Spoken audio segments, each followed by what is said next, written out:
Boa noite, sejam todos bem-vindos à Assembleia Legislativa. Mais uma noite que o Instituto do Legislativo Paulista recebe os nossos convidados, os nossos professores amigos, para fazer uma palestra, para fazer uma aula, um bate-papo, né?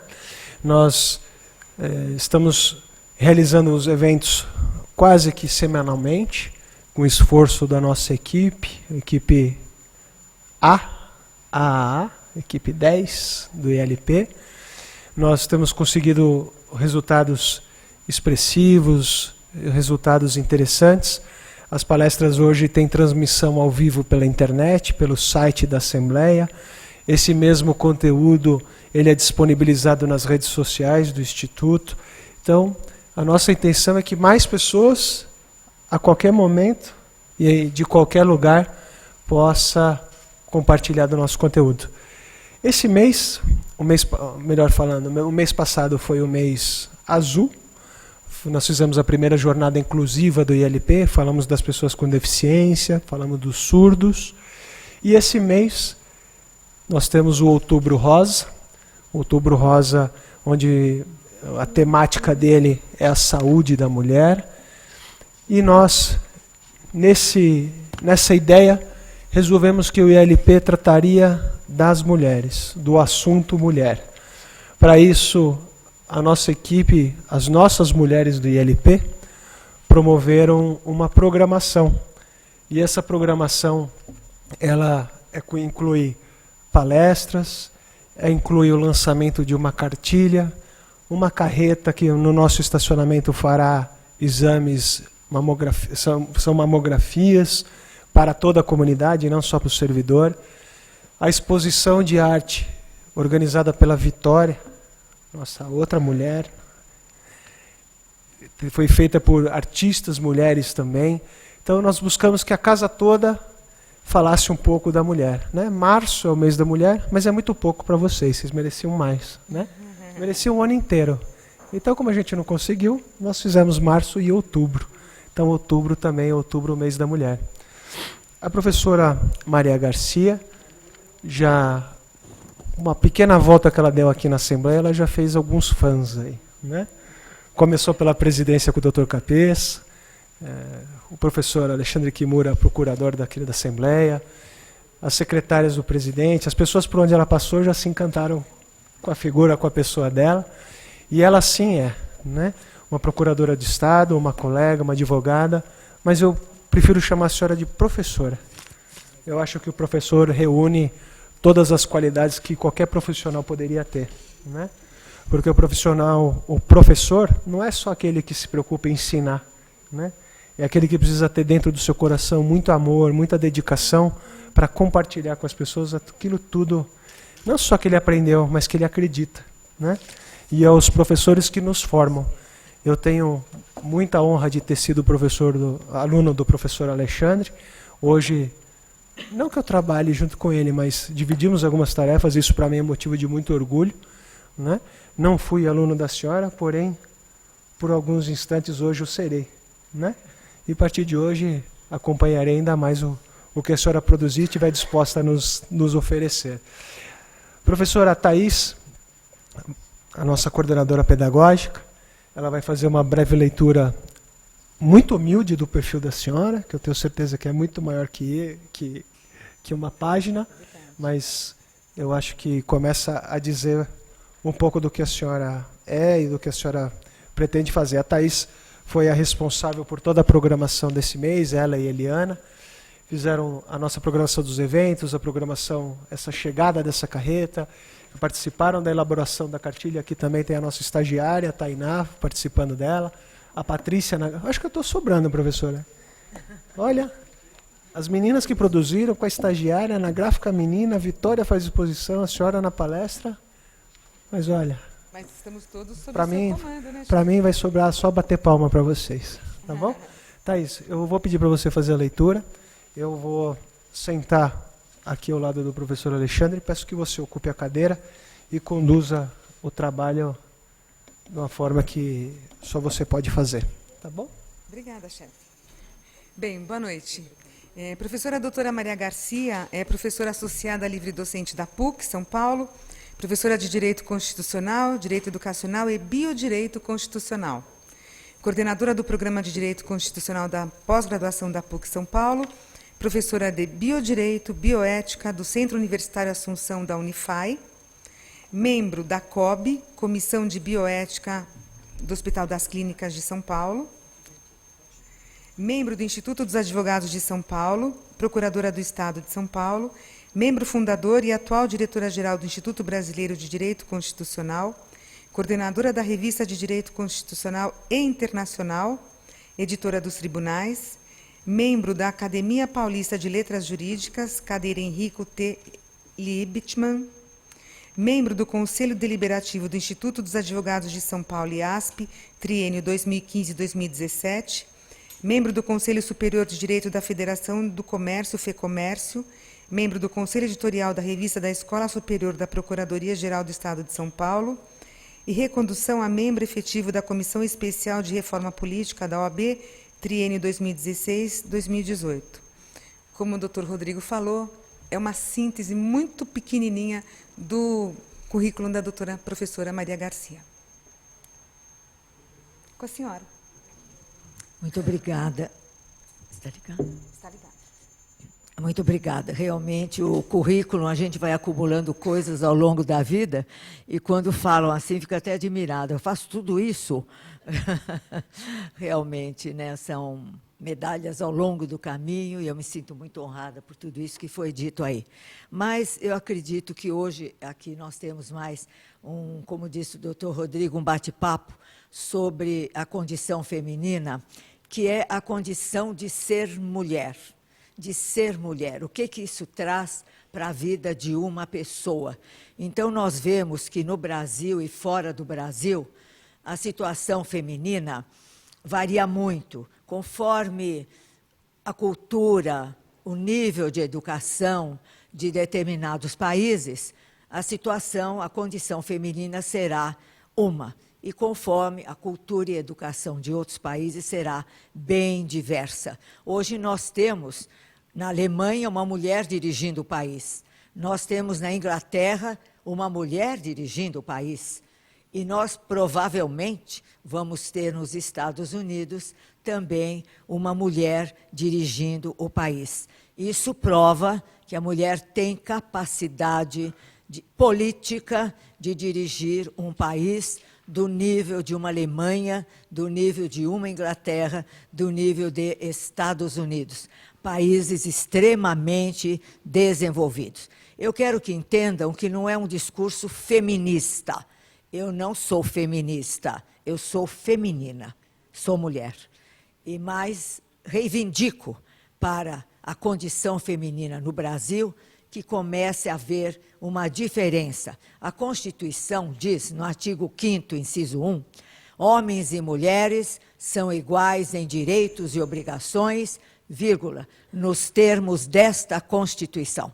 Então, é a partir daí que eu quero fazer essa reflexão, na verdade, uma reflexão com vocês e esperando também que debatam, que façam algum questionamento, isso sempre vai ser muito interessante. Qual é o panorama da condição feminina no mundo e no Brasil? Vamos ver algumas notícias de jornal. Eu trabalho muito com jornal, em classe, eu levo a sociedade para dentro da sala de aula. Em geral, os alunos gostam muito. Vamos ver aqui. O Estado de 2011. Mulher é presa por dirigir na Arábia Saudita. É proibido mulher dirigir na Arábia Saudita. Se ela tiver família, ela precisar ir ao médico, levar uma criança ao médico, ela não pode dirigir. Ela tem sempre de se servir, sei lá, de um serviço de ou pedir ao marido, enfim, imagine uma situação dessas. Também, uma mulher contra a ditadura, isto é no Brasil. Nós tivemos aqui Inês Romeu, ex-presa política, morreu em Niterói, em 2015, e a Folha está dando notícia dessa vida. ela deixou um dos relatos mais importantes sobre os crimes da ditadura militar. Ela foi a única sobrevivente da famosa Casa da Morte de Petrópolis.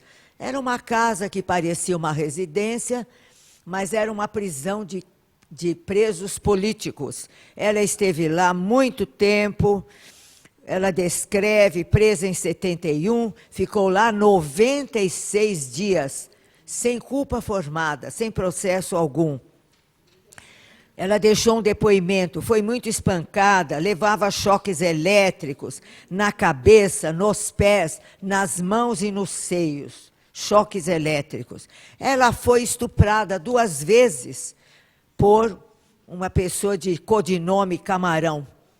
E era obrigada a limpar a cozinha completamente nua, ouvindo gracejos e obscenidades os mais grosseiros. Eu digo isso porque está no jornal. Eu não inventei, não tirei de nenhum processo. Ela tentou se matar 4 vezes. Tudo isso sem culpa formada, porque apenas tinha opinião política diversa daquele governo. Sobreviveu, prestou depoimento na Comissão Nacional da Verdade e faleceu em 2015. Ou seja, uma mulher que depois, contra esta condição feminina, que não aconteceria certamente com um preso político, que também foram muito torturados neste período. O que mais nós temos aqui? Aqui uma questão já da área científica. Uma cientista, Rosalind Franklin, que ela descobriu a estrutura do DNA. Vocês sabem que hoje, no biodireito, no genoma, enfim, na medicina, a questão do DNA é muito importante, até do ponto de vista processual. Pois bem, ela descobriu a estrutura do DNA. Ela tinha um aluno que sabia que ela fazia estas pesquisas. Este aluno leva o trabalho dela para um professor. Este professor aproveita e desenvolve a questão do DNA sem que a sua orientadora soubesse. E 2 cientistas desenvolveram o trabalho dela. Em 62 ganharam o Nobel de Medicina. E o papel dela somente foi conhecido depois da outorga do Prêmio Nobel em 1962. Ela foi uma precursora, portanto, enquanto trabalhava no King's College, na Inglaterra, e é uma das precursoras do conhecimento, é a mãe do DNA. Ela morreu sem crédito pela descoberta. Este é um problema de ética na área científica e é uma das áreas em que a mulher também participa enormemente, sem, muitas vezes, o reconhecimento do seu papel na área científica. Outra questão também trazida pela Folha em 2016 é uma peça teatral, chama-se Carne. E nessa peça é interessante porque são falados palavrões, eu não assisti a peça, perdi, naturalmente, mas a peça mistura a questão masculina e feminina. É interessante lembrar que, durante o espetáculo, Carne, Histórias em Pedaços, são falados palavrões, ou palavras de menos valor. Vamos lá. Cachorro, por exemplo, é o melhor amigo do homem. Mas cadela é uma palavra com que chamamos a mulher. Seguem-se comparações entre vadio, aquele que não faz nada, e vadia, também dirigido somente à mulher. Enfim, é uma cultura de depreciação da mulher, até com os nomes dos animais. Cachorro é o cachorro, um animal que a gente gosta. Cadela é um epíteto que se lança à mulher. Acho que vocês compreenderam. Vadio, aquele que é preguiçoso, não faz nada, e vadia, também palavra que se usa, às vezes, para as mulheres. Vamos entrar também na área das agressões. Então, o Brasil, um dos países em que mais existe agressão doméstica. Agressão doméstica. Eu não vou entrar nessa seara, todos leem os jornais. Vou lembrar aqui um caso desta moça de 21 anos, espancada, queimada e jogada pela janela pelo ex-companheiro em Porto Alegre. Passou por 224 cirurgias e, nessa ocasião, necessitava mais 7 cirurgias. Tem 2 filhos e um vizinho que tentou salvá-los e morreram asfixiados no incêndio. Isso é uma história quase incrível que aconteceu no Brasil, jornal de 2016, portanto, deste ano, em Porto Alegre. Espancada, queimada e jogada pela janela pelo ex-companheiro. Tanto assim que uma promotora brasileira, promotora de justiça, professora da PUC, inclusive, Valéria Fernandes, ela estudou, fez uma pesquisa muito interessante, porque a polícia, o governo, costumam divulgar o número de homicídios em determinado ano, o número de homicídios no Brasil, em São Paulo. E ela estava interessada nisso, porque é promotora da justiça. Aí ela disse, bom, dentro desses homicídios, quantos são casos de mulheres? E quantos são casos por espancamento de mulheres?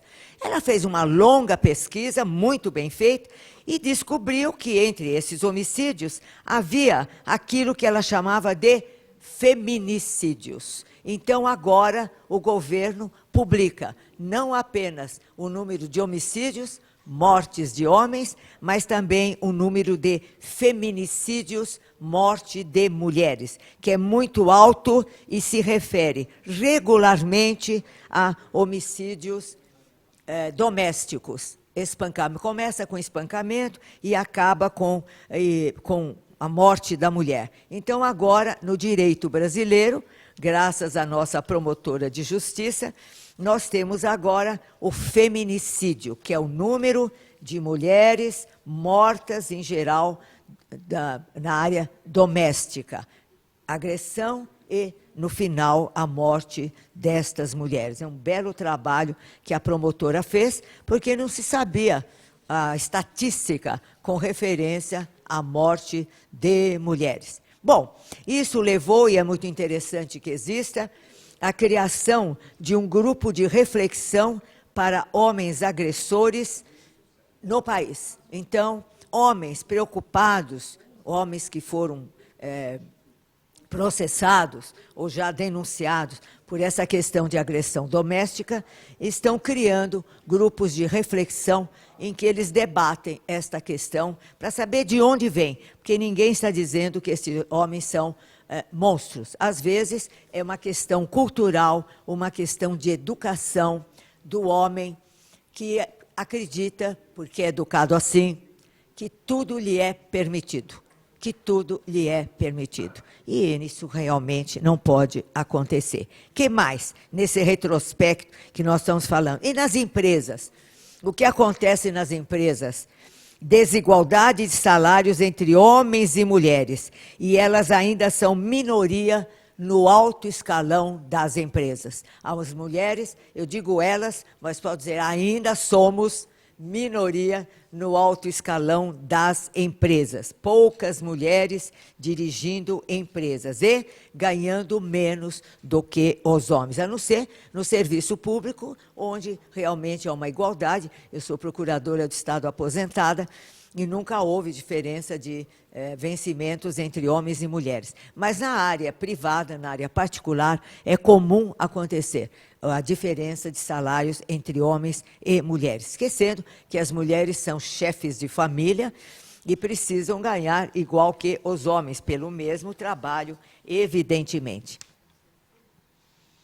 Bom, na questão de política, eu lembro aqui a deputada britânica que foi brutalmente assassinada na Inglaterra, neste ano, em junho deste ano, porque ela ela defendia a permanência da Inglaterra na União Europeia. Vocês lembram, sabem, que a Inglaterra saiu daquela sociedade chamada União Europeia, porque fez uma pesquisa popular. Na Inglaterra se faz muita pesquisa, muito plebiscito, e os ingleses decidiram que a Inglaterra saísse da União Europeia. Problemas deles lá, não é? E esta deputada defendia que permanecesse, pois ela foi brutalmente assassinada por uma questão de opinião, por uma questão política.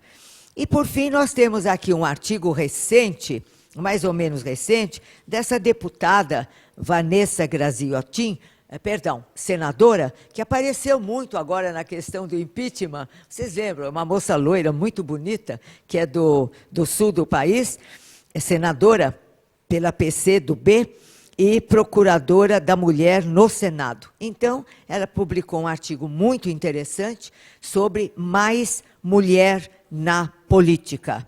A atual reserva de vagas nas listas partidárias não garantiu às mulheres condições de elegibilidade.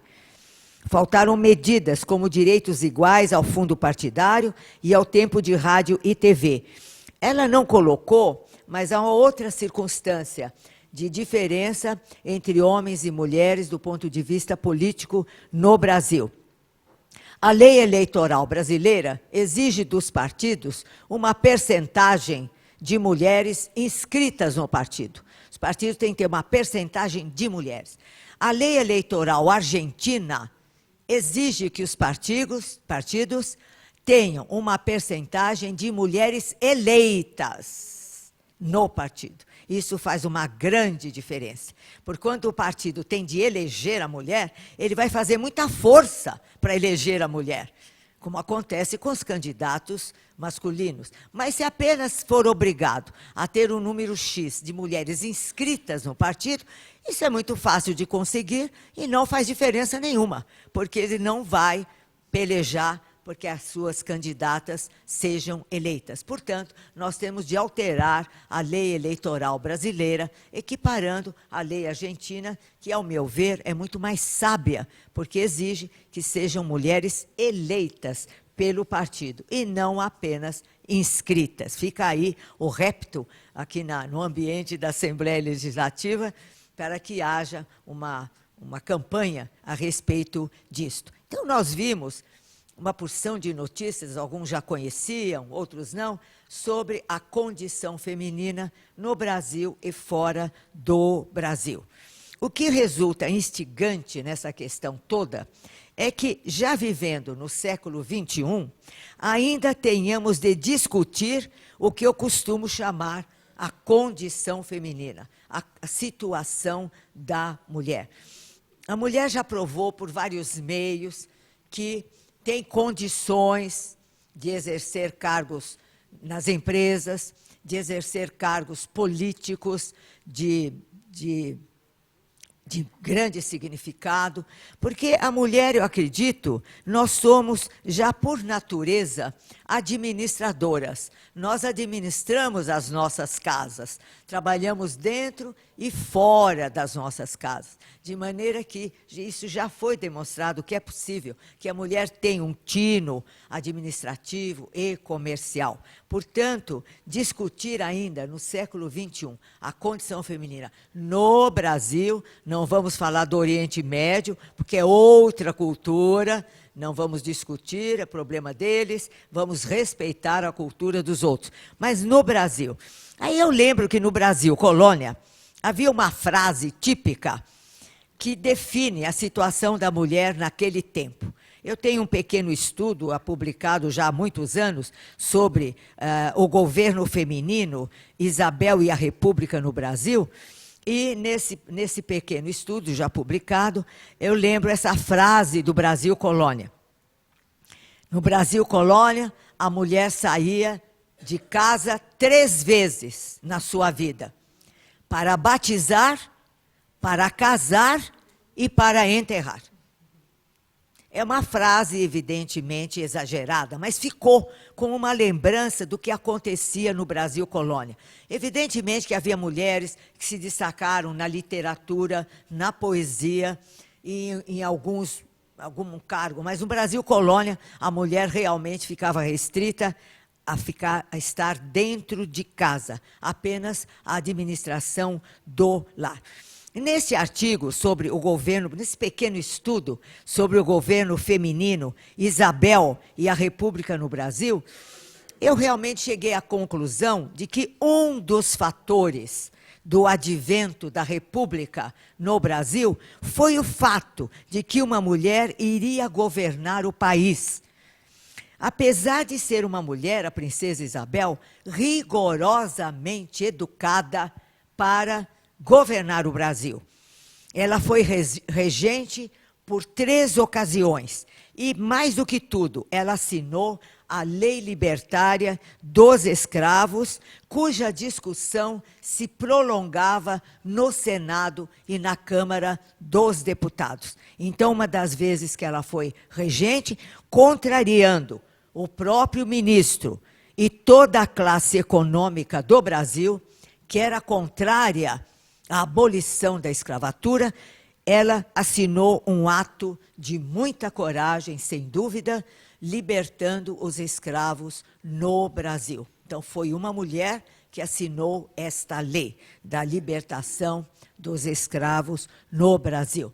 Evidentemente, aconselhada por Pedro II, um grande imperador de muita sabedoria, mas foi ela que assinou, que tomou essa atitude de assinar a Lei Áurea.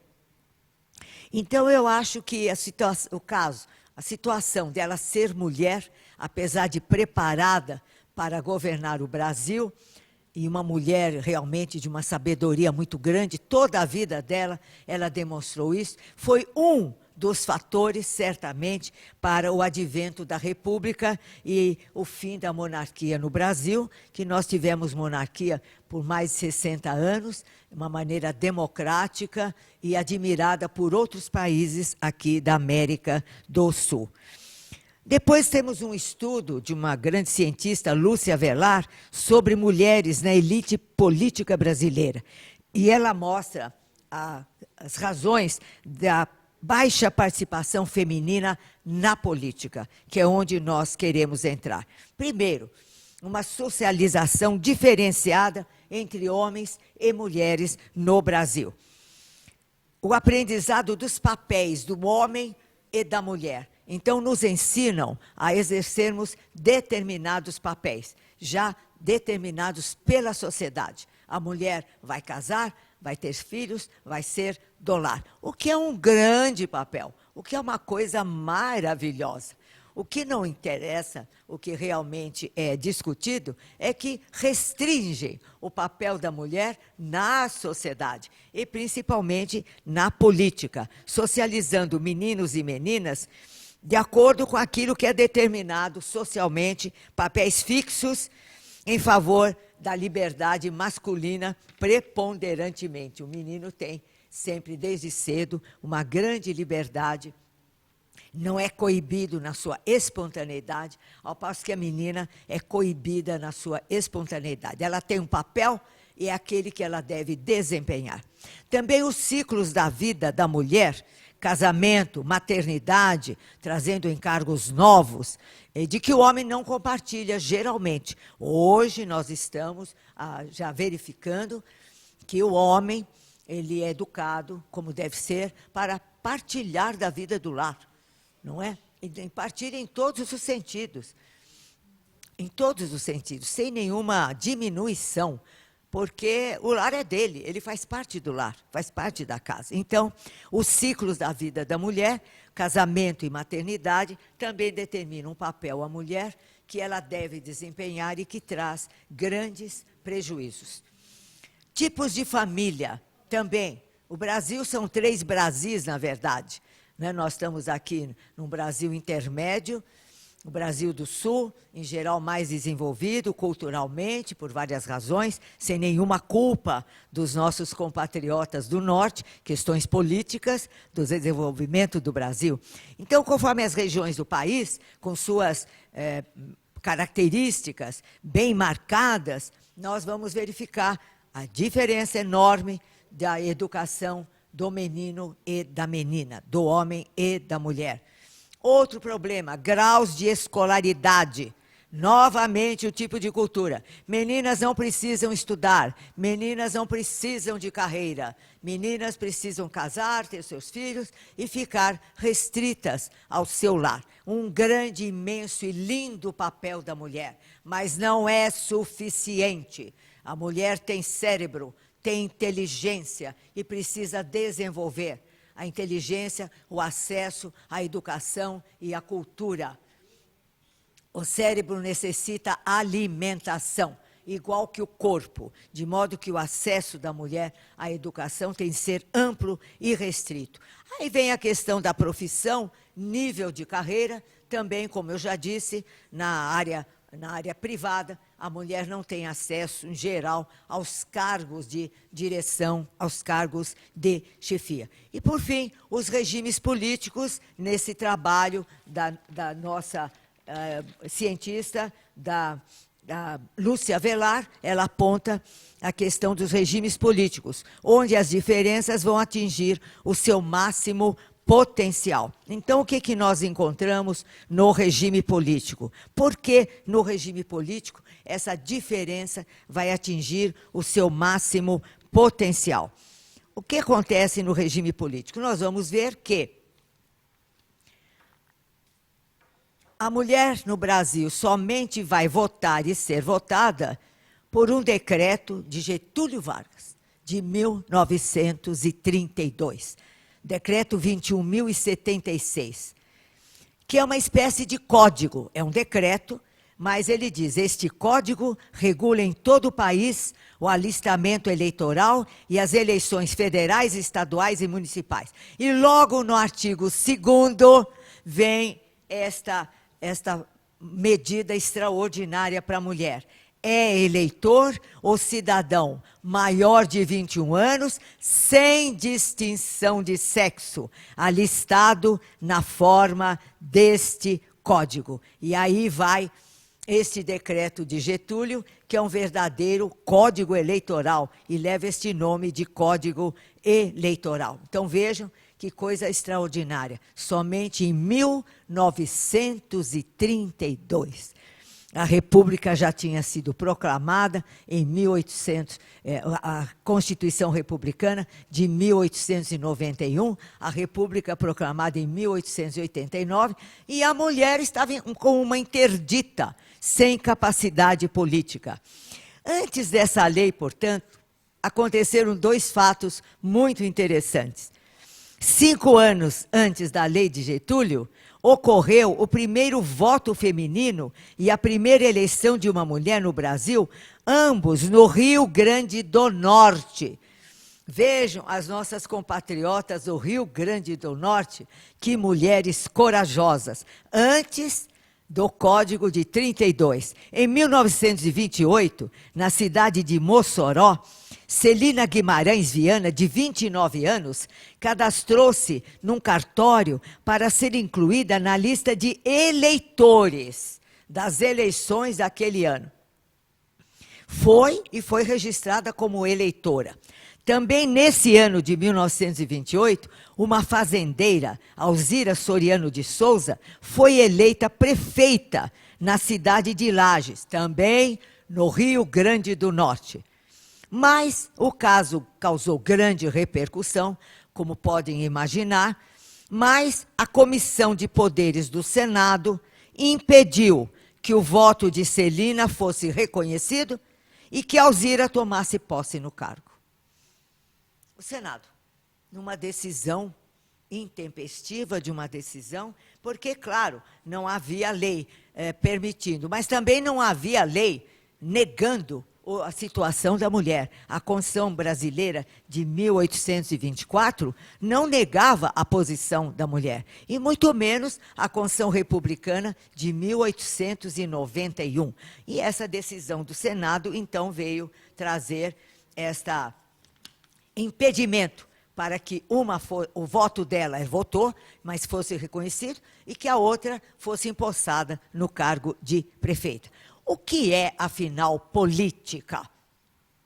A gente fala de política, de políticos, mas, na verdade, a gente não vai estudar do que se trata a política. Se formos ao dicionário comum, o dicionário de português, tem duas acepções, várias acepções, vários significados. Mas vamos ficar com dois.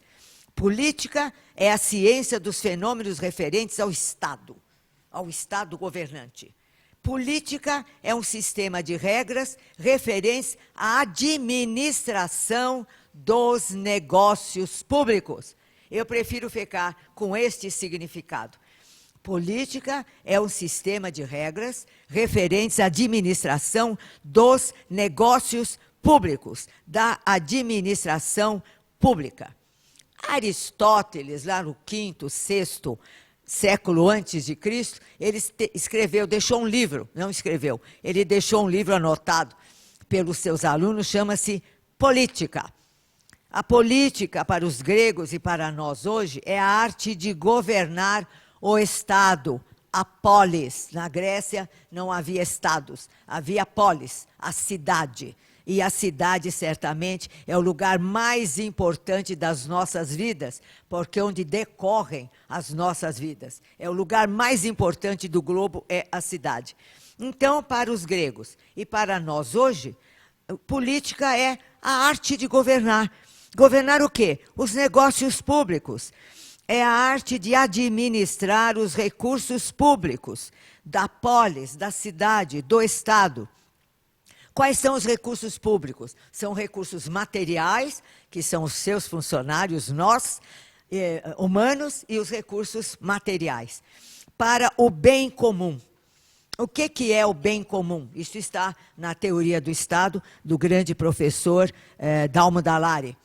Bem comum é o conjunto de condições sociais que permitam e estimulem o desenvolvimento integral da personalidade humana. É para isso que existe Estado, para realizar o bem comum.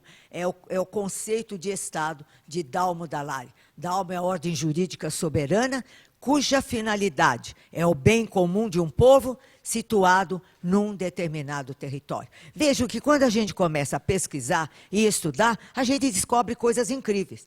Política é o governo dos recursos públicos. Não é fazer política. É administrar recursos públicos, seja o legislativo, seja o executivo, seja o judiciário, fiscalizando essa administração. Para quê? Qual é a finalidade do Estado brasileiro? O bem comum do seu povo. E o que é o bem comum? É condições que permitam o desenvolvimento integral da personalidade humana. O acesso à educação, o acesso à saúde, o acesso à moradia, o acesso ao lazer, enfim, todos aqueles direitos que estão no artigo 6º da Constituição. Consultem o artigo 6º da Constituição. Pois bem, a mulher que administra a casa,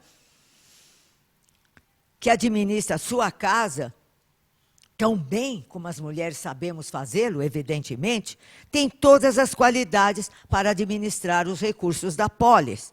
A administração, a ordem administrativa, a economia. O que é economia? É outra coisa que também não se discute. Economia vem de duas palavras gregas, oikos nomos, que é a administração da casa. Oikos, em grego, é casa.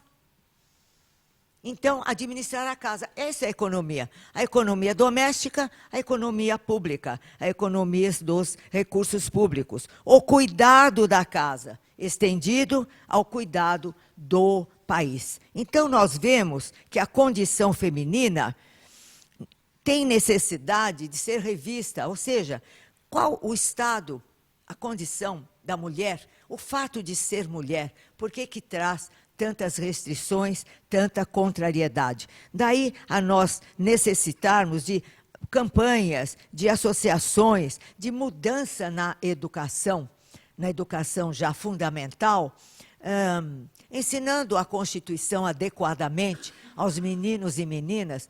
Claro, tem que ser adequadamente. Uma criança não vai estudar a Constituição do modo que nós estudamos na faculdade. Mas vejam bem, eu vou dar um exemplo. No ensino fundamental, a gente não aprende álgebra. A gente aprende as 4 operações.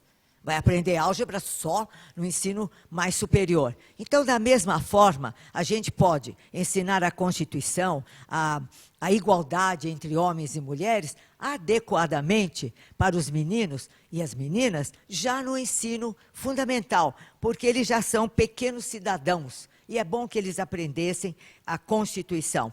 Então, eu vejo que na parte educacional é onde nós vamos encontrar a possibilidade de mudarmos esse conceito, essa maneira de ver a condição feminina, a condição da mulher, que tem suas restrições físicas. Nós sabemos, é um grande problema da mulher, problema, por exemplo, de ser mãe, de engravidar. Há muitos empresários que não gostam de contratar muitas mulheres. Foi preciso, assim, que a Constituição, no artigo 7º, 18, estimulasse a contratação de mulheres, dando benefícios fiscais aos empresários. Foi preciso fazer isso, está lá, no artigo 7º, nos direitos dos trabalhadores. A mulher precisa de licença maternidade, é natural, e é até pequena a licença maternidade. É preciso aumentar mais. Em outros países, a licença maternidade chega a 2 anos. Oh, que escândalo, que horror. Não, pode ser dividida entre o homem e a mulher. Por quê? O homem fica 1 ano cuidando da casa, a mulher vai trabalhar. A mulher fica 1 ano cuidando da casa dos filhos e o homem vai trabalhar. São países extremamente desenvolvidos que têm muita importância a sua infância. A licença maternidade não é em benefício da mulher, porque se a mulher tiver consequências sérias da gravidez, ela tem licença médica. Ela tem licença médica. A licença maternidade é em benefício do infante, da criança, e não da mãe. Aqui no Brasil interpretamos erradamente a licença maternidade, que é pequena, de 4 ou de 6 meses. É muito pequena. Como é que você deixa uma criança com 6 meses de idade? Criança necessita, aquilo que eu costumo dizer, lambida de mãe. Criança precisa lambida de mãe. Então, outra campanha, que também é da mulher e do homem, o aumento da licença maternidade, dividindo entre homem e mulher, enfim, porque os países mais avançados têm uma licença maternidade muito maior. A Alemanha e Rússia se destacam nessa questão. Então, tem que ser campanhas de cunho educacional, porque somente a educação muda a cultura. Somente a educação. Se as pessoas são educadas de determinada forma, com papéis fixados, certamente vão continuar com esta mentalidade. É uma campanha que tem que ser política e educacional. Mudar a lei eleitoral e também na questão educacional. Eu quero terminar com uma frase de Nelson Mandela, aquele grande líder político. Educação, ele disse certa vez, é a arma mais poderosa que você pode usar para modificar o mundo. Vou repetir. Educação é a arma mais poderosa que você pode usar para modificar o mundo. Vamos mudar a mentalidade e trabalhar nesse sentido, como nós que estamos presentes aqui hoje assistindo esta reflexão. Agradeço e fico à disposição para eventual pergunta. Muito obrigada.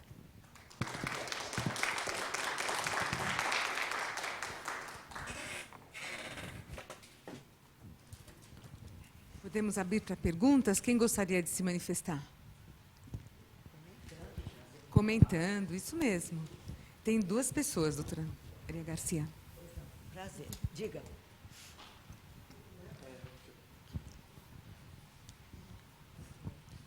Boa noite. Boa noite. A respeito da cidadania na educação, Constituição, direito à mulher, tem um projeto de lei na Câmara dos Vereadores, 867, que institui escola sem partido. Eu sou professor, e se for aprovada essa lei, nós somos impedidos de falar sobre política, sobre cidadania, sobre condição de gênero, sobre qualquer coisa na sala de aula. Então, como vai ficar o Brasil se esse projeto for aprovado? né? Realmente eu penso que falta na escola uma questão assim, de falar sobre Constituição, falar sobre o ECA, dúvida. Estatuto da Juventude, faltam muitas coisas. Mas com esse projeto na Câmara tramitando, como vai Vedando, ficar? projeto VEDA. Veta, que a Veta. gente fala em qualquer coisa sobre política, cidadania. Né? Desde o momento que o Lula entrou no governo, a elite europeia, branca desse país, tem medo que a classe trabalhadora tome o poder. Entendeu? E impede que a gente fale alguma coisa a respeito sobre política. Obrigado. Eu vou falar apenas sobre, já estou designada para falar em algum lugar aí sobre escola sem partido. Então, tive de tomar a minha opinião. Eu leciono direito constitucional. É inevitável dar exemplos. Esse ano, quando houve o impeachment, exatamente a parte que nós estávamos estudando da Constituição. Então, tivemos forçosamente de falar do impeachment, mostrar como a Constituição vê, é uma questão constitucional, não vou me deter. Apenas que é inevitável falar de assuntos políticos. Mas veja, desde que esteja ligado à matéria dada. Desde que esteja vinculado à matéria dada. Aí sim, o professor não pode ser coibido de falar de assuntos políticos. Mas se não estiver vinculado à matéria dada, eu acho que não deve, porque a influência do professor é muito grande. O professor é uma projeção do pai e da mãe. É uma projeção. Eu lembro ainda hoje de alguns professores e professoras que eu tive que me causaram a maior impressão, aquela impressão linda, fulano, ciclano, de modo que não se deve permitir, porque o professor ele tem uma grande autoridade. Ele fala o que quiser. O aluno não pode falar, em geral. Então, a gente fala o que quiser. Então, se não for vinculado à matéria estudada, me perdoe, está vedado ao professor de trazer para a sala de aula assuntos que estejam lá fora. Eu, quando levo jornal para dentro da sala de aula, é exatamente porque o assunto requer que a gente traga a sociedade para dentro da sala de aula. Fora disso, realmente eu acho que não. Por quê? Porque são jovens, são crianças, e a influência do professor é muito grande, e a minha opinião particular não deve ser passada para eles. Nesse ponto, se for vinculado, sim. Se não for vinculado, não. Nem política, nem gênero, coisíssima nenhuma. Porque as crianças são coisas sagradas para mim. Sagradas para mim. E elas têm de ser muito respeitadas na sua circunstância de pessoinha, que ainda não tem discernimento e não tem autodefesa. Ela não sabe se defender das opiniões do professor. Não sabe. Ela vai recebendo e vai assimilando. Então, isso é de uma crueldade muito grande. Vou repetir? Se a questão for vinculada à matéria que está sendo estudada, sim. Se não for vinculada, porque está causando efeito lá fora, não interessa.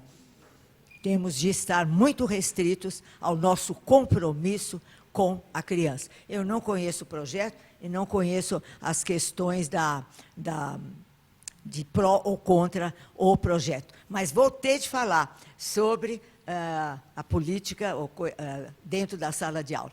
E realmente vou repetir, porque na minha classe de Direito, eu leciono à noite na Unify para pessoas maduras, tem senhoras, mães de família, é um público que eu adoro, que eu respeito, pessoas que querem estudar, querem ter conhecimento, e leciono de manhã para os meus meninos da PUC. Então, eu tenho de fazer essa travessia de uma maneira muito correta.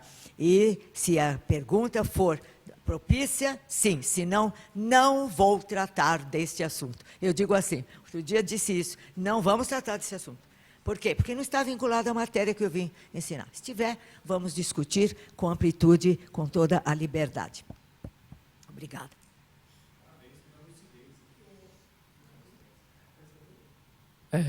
Pois não. Boa noite, professora, doutora. Boa noite. Meu nome é Suedson Oliveira. Eu sou também aluno aqui, né? Acho que como todos, né? Boa noite a todos também. Professor também? Não, eu sou aluno também, Tá. sou da área de TI. Somos todos alunos, viu, querido? sempre, Uns dos né, outros. Professora, a gente estamos passando por um momento difícil no Brasil, né? Devido à crise econômica, onde o Brasil passa por uma grave crise de confiança. Sim. O papel da mulher na sociedade, né, ele foi mostrado pela senhora aí, né, diversos exemplos, principalmente na ciência, né, que a mulher ela está sempre um passo à frente ao lado do homem, né, em todos os tempos a gente tem observado isso. Não, perdão. Eu não acho que a mulher está um passo à frente. Basta ela ficar ao lado. Não, eu sei. Nem atrás, Eu nem falo na um frente. passo à frente. Ao lado do homem, como bons sempre companheiros. ao lado do homem, né? Porque ela faz dois papéis, né? Sem Na dúvida. casa e também Sem dúvida. na igreja, na escola, né? Sem Seja lá onde for. dúvida, sem dúvida. Professora, sobre essa quantidade de cotas que muito vem se discutir, é uma questão cultural, né? A mulher sempre viu o homem como o político, o administrador público. Como mudar, né? Essa cultura do brasileiro, né? Ele não tem a cultura de ver a mulher como política. E aí a gente pensa, nós acabamos de ter a primeira presidente mulher como chefe maior do nosso país. Sim. E o Brasil passou por todo esse impeachment. O que a senhora acha? A senhora deu exemplo até de 3 mulheres no mundo, né? O que a senhora acha para os nossos próximos anos? Como que vai ser? Primeiro, eu acho lamentável que a primeira mulher tenha sofrido impeachment, não é? Do ponto de vista pessoal, admiro profundamente a nossa ex-presidente. Do ponto de vista político, de administradora de recursos, não é? Então, acaba o Tribunal de Contas da União, acaba de se manifestar, recusando unanimemente as contas. O que quer dizer as contas? É coisa de somenos? As contas dos créditos e débitos dos recursos públicos. Isso é sério. É sério. A Constituição tem o senão. Nesse artigo, ela fala crime de responsabilidade. A palavra crime não é boa. Porque a palavra crime para a gente é roubo, assassinato, coisa feia, e não gerenciamento, e não administração. Mas foi o que consta da Constituição. Por isso que muita gente não entendia. Mas que crime praticou? Não é? A Constituição fala crime de responsabilidade. Então, aí houve um julgamento, o Supremo Tribunal atuou, e agora também o Tribunal de Contas da União vem reiterar que as contas últimas também não estão em ordem. Portanto, é uma questão julgada, terminada. Eu apenas tenho a lamentar que a primeira mulher presidente tenha sofrido este processo, infelizmente. Não do ponto de vista pessoal, do ponto de vista do cargo, do compromisso, né, extraordinário que é presidir um país, não é? Que presidir um país ou presidir a Assembleia, ou coisa que o valha. Agora, como mudar? O processo educacional é muito lento, mas ele precisa ser começado, ser iniciado. O brasileiro é um analfabeto político, estou falando todo do brasileiro, analfabeto político. Veja bem, a assinatura de jornal é muito cara para o bolso brasileiro. Eu assino 2 jornais por dia e uma revista. É caro. Então, para o brasileiro comum, é muito caro assinar jornal. Precisaria ler 2 por dia para tirar o Noves fora. Né? Sempre tem que tirar o Noves fora. Porque o jornal, são bons jornais os paulistas, mas tem sua tendência. Tem uma tendência. Então, você precisa... Então, não só ele não pode comprar jornal, como, ao comprar, se ele não tiver uma capacitação para entender o que ele está lendo, também não adianta nada. Não adianta nada. Tem que ter uma... Ou seja, tem que ter acesso à educação para entender o que está lendo. Ou seja, para haver uma opinião pública boa no país, quem diz é um filósofo alemão, Habermas, é preciso informação nós temos, mas é preciso também educação, para a pessoa digerir o que ela lê. Senão ela não entende o que leu, e vai atrás das conversas de um e as conversas de outro. Eu vou lhe contar, não sei se tem 10 minutinhos para contar, um exemplo. Uma vez um aluno meu convidou-me para dar uma palestra na igreja dele. Às quartas-feiras, é uma igreja em Santo Amaro, eu nem sei o nome, que às quartas-feiras recebe pessoas para falar dos assuntos mais diversos. Eu disse, eu vou, você me leva e me traz, eu vou. Era à noite, em Santo Amaro, nem sei onde é que eu fui, porque fui levada. Cheguei lá numa igreja protestante, cristã, e no fundo tinha uma pequena sala, nem comparação com esta, pequena sala. E cheguei lá, na quarta-feira anterior, tinha ido uma pessoa falar sobre Dostoiévski, o grande escritor russo. Quer dizer, uma coisa séria. Eu fui falar sobre Constituição. Cheguei lá, tinha um pequeno auditório. Eu sei que, conversando com as pessoas, tinha um estudante de Direito, segundo ano, donas de casa, uns senhores que deviam ser trabalhadores, eu vi pela roupa, pelo sapato, pareciam trabalhadores de construção. Não estou fazendo nenhuma diminuição, por favor. Enfim, um público atento. Eu peguei a minha Constituição, no artigo 5º, e conversei com eles sobre alguns direitos básicos que toda pessoa deve conhecer. Muito bem. Eu sei que terminei a palestra, a minha Constituição estava assim na mesa, e algumas pessoas vieram conversar comigo, fazer perguntas, tal, cumprimentar, e um rapaz jovem, como um de vocês, se aproximava da mesa. Eu estava conversando assim, e ele vinha, e chegou aí e disse assim, é esta a Constituição que a senhora falou? Eu falei, é essa, você pode pegar. Este rapaz de 20 e tantos anos nunca tinha visto uma Constituição. Eu fiquei comovida, e ainda hoje, quando eu lembro, eu fico comovida. Como é que pode um brasileiro não conhecer partes da sua Constituição? Então, veja, aqui, nas empresas, no ensino fundamental, deveriam ser dadas aulas bem adequadas ao público, à pessoa, à idade, sobre Constituição, para você saber o que fazer. Por exemplo, parágrafo 2º, vou dar um exemplo que você vai pegar.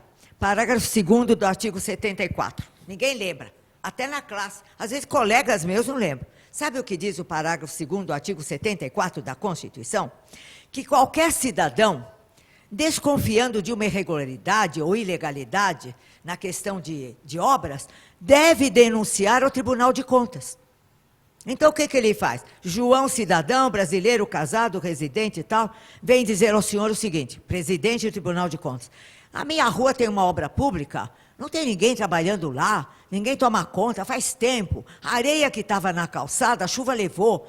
Olha, podia mandar verificar o que está acontecendo? Ele não precisa provar a ilegalidade, ele apenas pode denunciar. Muito bem, chega o requerimento dele lá no Tribunal de Contas. Primeira dificuldade, protocolo. O rapaz vai olhar. Não, isso aqui não pode entrar. Aí você pega a Constituição, mostra para ele, parágrafo 2º do artigo 74. Aí ele vai ter que aceitar a petição. Aí vai ao presidente do Tribunal de Contas, municipal ou estadual.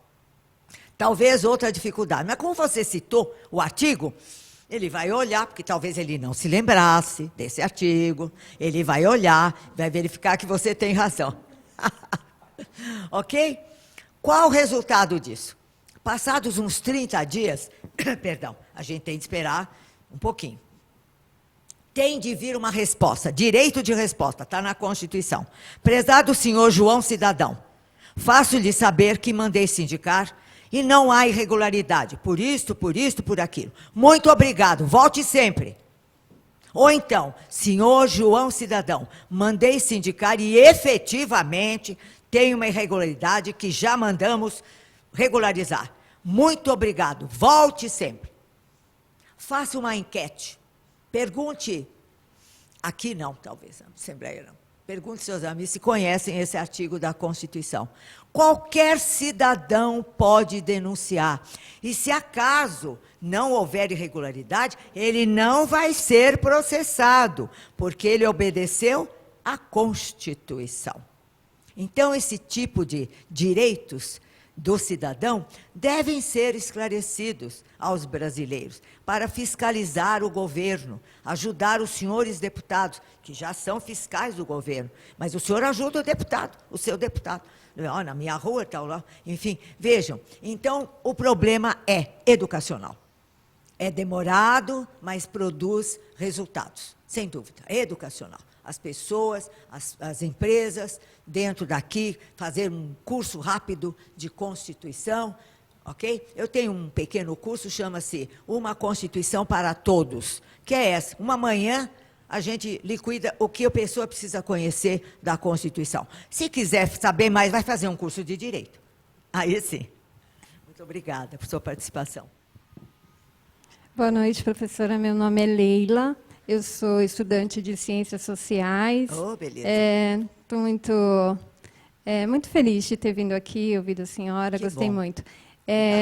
Eu queria fazer duas considerações. Na verdade, te perguntar sobre duas coisas, né? Sobre a PEC 241, não sei se a senhora está a par, que é o projeto de emenda constitucional que congela por 20 anos os recursos federais para a educação. Gastos públicos. Isso, Sim. para a saúde e assistência Sim. social. E também sobre essa questão que essa questão política agora recente nossa, e de ter como uma primeira-dama uma mulher que tem essa configuração de bela, recatada e do lar. O que isso implica para a gente, né? Porque a senhora falou da questão do feminismo, que a senhora não é, que a senhora é feminina, não. tal. Os ismos mas, e os istas da ideia de extremismos. Certo. Então, há muitas amigas nossas que se excedem no papel feminista. A gente não precisa brigar com os homens. São excelentes companheiros. Homens e mulheres somos maravilhosos. Okay? O que precisa é termos o nosso lugar, praticar a educação. Diga. Então, a primeira é a PEC. E a segunda, sobre a questão...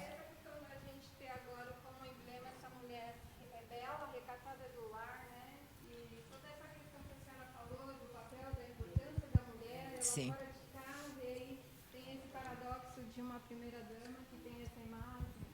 Sem dúvida. Olha, sobre a PEC, eu não sou conhecedora de orçamento público, que é uma peça fundamental na administração de qualquer país. No Brasil, infelizmente, o orçamento não tem sido levado a sério. Os penduricalhos que os colégios, que os congressos colocam no orçamento e depois não obedecem, passar de uma dotação para outra. Enfim, começa por aí. A questão de respeitar a Constituição e o orçamento que foi feito tem de ser levado seriamente, executado seriamente, porque ele é discutido, os nossos representantes discutem, Câmara e Senado, e depois não é obedecido o orçamento. São feitas passagens de verba de um lugar para outro, que foi muito disso as famosas pedaladas. Não é? O orçamento não foi. Mas não conheço o orçamento como peça para discutir tecnicamente o assunto. Eu tenho uma pesquisa sobre o que foi feito e acho que não foi bom. Agora, pelo que eu tenho lido, pesquisado, porque hoje, se você me perguntar, na fase da vida que eu estou, com tudo já que fiz, quais os interesses que eu teria hoje? Eu tenho 2 interesses só: família e educação. Se um país resolver o problema da família, crise da família, não é? A família está sob uma situação muito séria do ponto de vista econômico, do ponto de vista de disciplina dos filhos, está muito difícil, porque eu cheguei numa idade que já se fala no meu tempo, mas no meu tempo a sociedade ajudava os pais, porque os pais davam uma educação em casa e na sociedade aquela educação era repetida. Hoje não, você dá uma orientação em casa e a sociedade não ajuda você. Então, seus filhos fazem grupinhos lá fora, grupinhos na escola, e você sabe, né? Preferem atender os grupos do que atender aos pais. A posição dos pais é muito difícil hoje. Então, temos o problema da família e da educação. Se um país resolver esses 2 problemas, esse país vai ser um país desenvolvido, que é o que a gente vê em outros países. Você não vê em países como, vou pegar a Alemanha, admiro muito a Alemanha. A Alemanha sofreu muito 2 guerras, enfim, gosto desse país, gosto do tipo, da atitude alemã. Você vê uma juventude séria, estudiosa, não é? As famílias mais ou menos unidas. Nós devíamos ver o que está acontecendo aí para nós fazermos igual. Nós temos copiado muito o modelo norte-americano. Admiro profundamente as instituições democráticas norte-americanas. Admiro profundamente. Mas, a parte do ponto de vista de família e costumes, a gente copia os Estados Unidos. Né? Nós deixamos o modelo europeu, e a maioria de nós somos descendentes de europeus, né? A maioria de nós. Bom, esse é um traço da minha observação.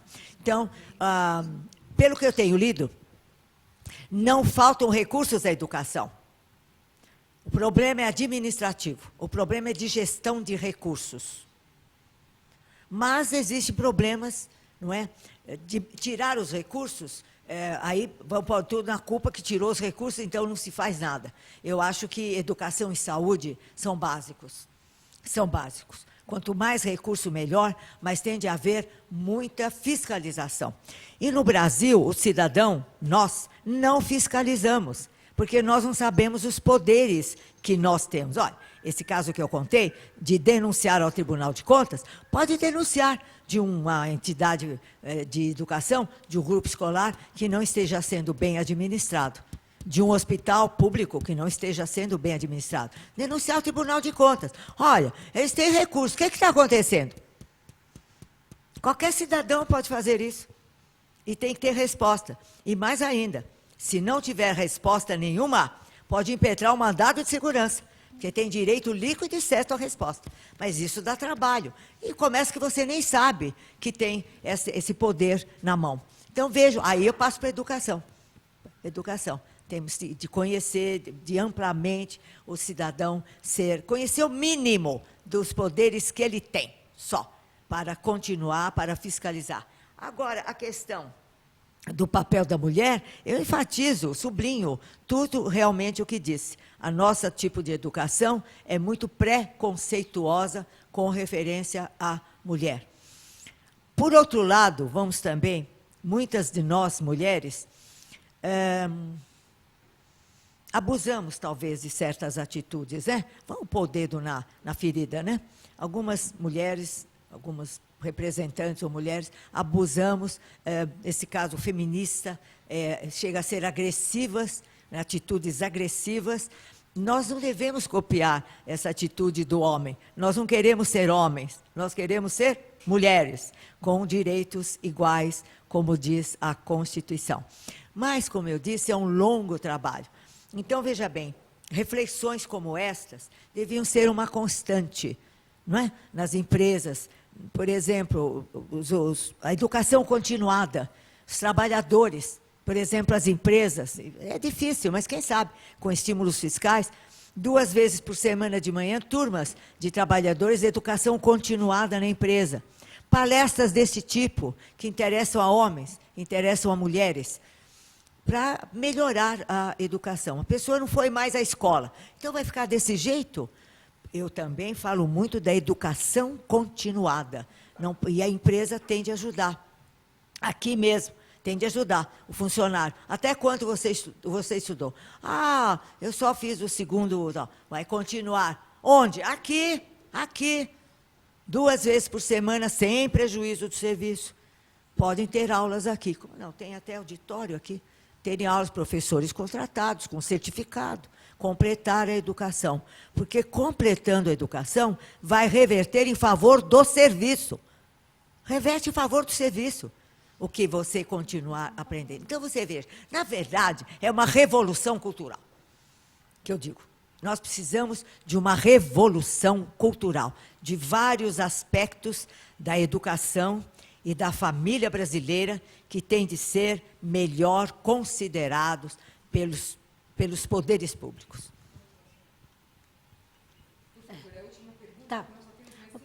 Tá legal. Boa noite, meu nome é Ivone, eu sou de São Bernardo do Campo, eu estou aqui com a colega. Já fiz um curso com a senhora, aquele envelhecer. Ah, não, você fiz é da turma do envelhecer. Nós fizemos, né? Foi muito bom, aqui no ILP. A minha pergunta está ligada com a do rapaz aqui. Sim. Eu coordeno o grupo de promotoras legais populares de São Bernardo do Campo. Um grupo de? Promotoras legais populares.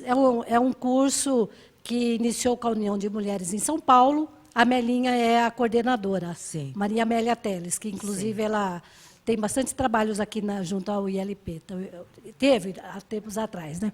A minha pergunta é a seguinte: no curso das promotoras legais populares, nós temos várias áreas.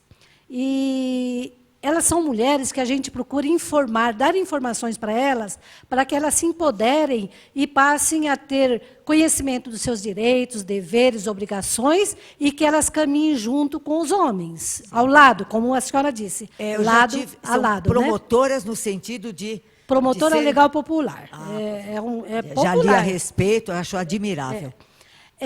O que eu gostaria, a senhora comentou que existe uma maneira de conhecer a Constituição em pouco tempo, assim, meio-dia. Eu teria... Conhecer aquilo que é indispensável a qualquer cidadão. Certo. Evidentemente, a parte técnica, nunca. Certo. Porque a gente estuda há muitos anos a Não, Constituição. sim, que nem você quiser conhecer mais, vai fazer curso, direito, né?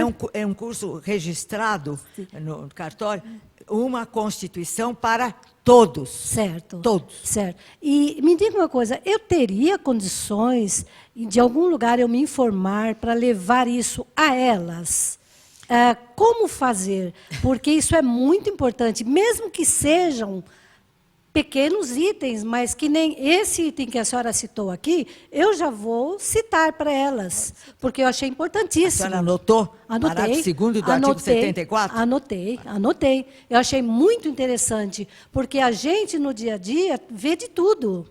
Tudo o que é comentado aqui, a gente vê ali na comunidade, com as mulheres. Então, eu achei importantíssimo. Esse é muito importante. Se eu tiver conhecimento Sim. de onde ir, como fazer, como levar o curso, ou que elas venham aqui, eu trago. Então, lógico que não digo para agora, para o próximo ano, porque, inclusive, o curso, devido às eleições, nós encerramos dia 30 de agosto. Pois não. Porque muitas trabalharam nas eleições. Pois não. Então, minha pergunta é justamente essa.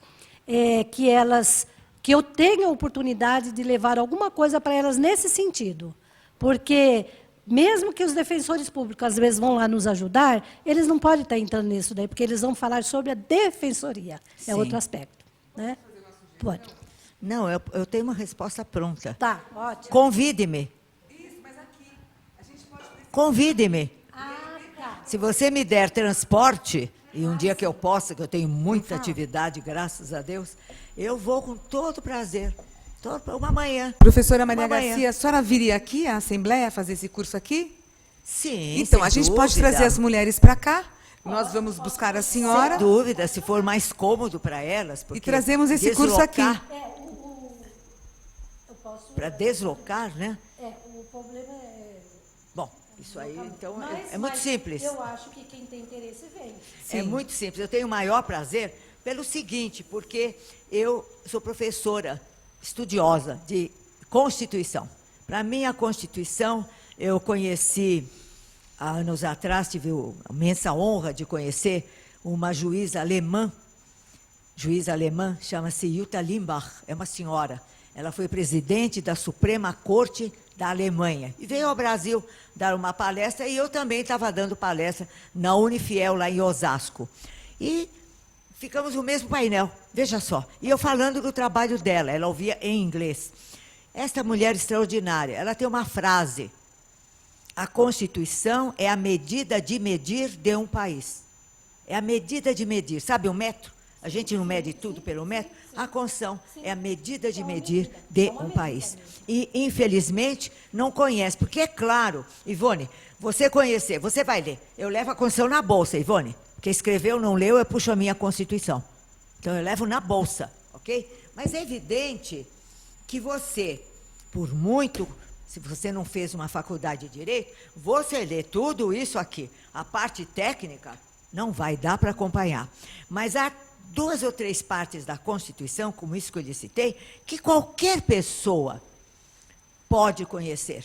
E é esse o curso que eu digo, uma Constituição para todos. Certo. Que é para todos, para qualquer pessoa. Certo. Dona de casa, operário. Isso são mulheres. Assim, então, eu realmente... Mas, assim, tem muitas oportunidades. Né? Eu vou deixar meu cartão com você. Nós você vamos combinar isso. Ou a gente faz aqui um acordo com o ILP, o Sim. ILP promove Isso. e eu chamo as mulheres para virem é aqui. o que nós estamos nos propondo, É, exatamente. eu acho que isso é importante, porque sempre que eu recebo os convites do ILP, eu passo para as promotoras legais. Ok. E às vezes não vem por problema, às vezes, de locomoção, viu? O horário também, né? Às vezes à noite para voltar é complicado. Tem gente que mora bem longe, Mas né? nós vamos conversar sobre isso. Nós agradecemos muito, muito a professora Maria Garcia. Você veja que é simples. É simples. Você diz como, onde? Está aqui, na sua frente. Na sua frente.